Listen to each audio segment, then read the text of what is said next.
In this video, we're going to cover how to download and open your recently purchased bundle file using a Mac. So here I've got my confirmation email, which contains in there the following download file. So all I have to do is just click this. And depending on my browser, it's either going to just start downloading, or here I'm in Firefox where I'm going to just save it. And what I would say is the download will take a little while. I can go to my downloads here and look, or depending on what kind of browser, if you're using Chrome, it'll show down here on the left bottom.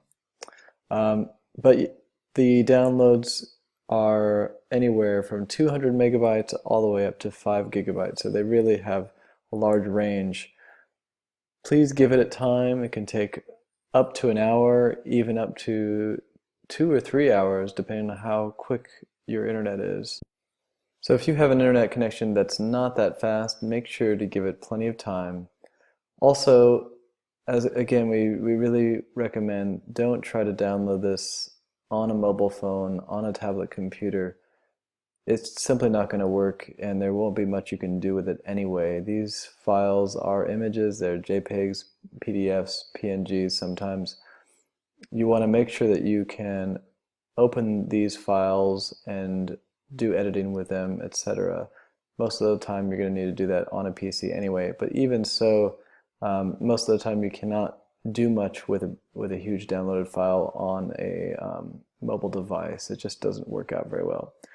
Now, once the download is completed, you're going to want to go to the area of your computer where your downloads are saved. On a Mac, for the most part, that is set to the downloads here, and so I can usually assume that it's going to be in here for most of the browsers that I use, unless I've changed the settings, but in most cases this is where it's going to be. For a Mac, it's really simple. All I have to do is just double click this with my mouse. So here I am, double click, and then I let it extract. Once it's extracted, it's going to create this folder here, and that gives me full access to all the files that are in here. I can now begin to open them up on, any software that I have installed on my machine, and whatever my preferences are for photo editing images, things that I can use to convert them to other types of formats for various printers. Everything I need to do, I can start beginning to do in here.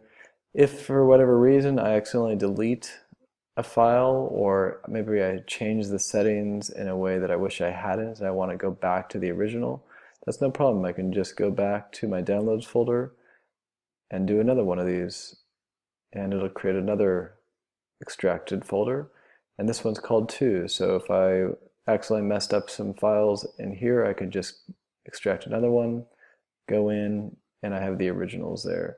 So I would recommend keeping this particular file around. Put it in a place on your computer that you know is safe. You can put it in a storage device or upload it to your cloud, like a Dropbox or something like that if you want. But this is a great thing to save so that you can always get to these files at any time down the road. Hopefully that helps you have a better idea of how to download and open the files onto your Mac computer. Thanks so much for watching.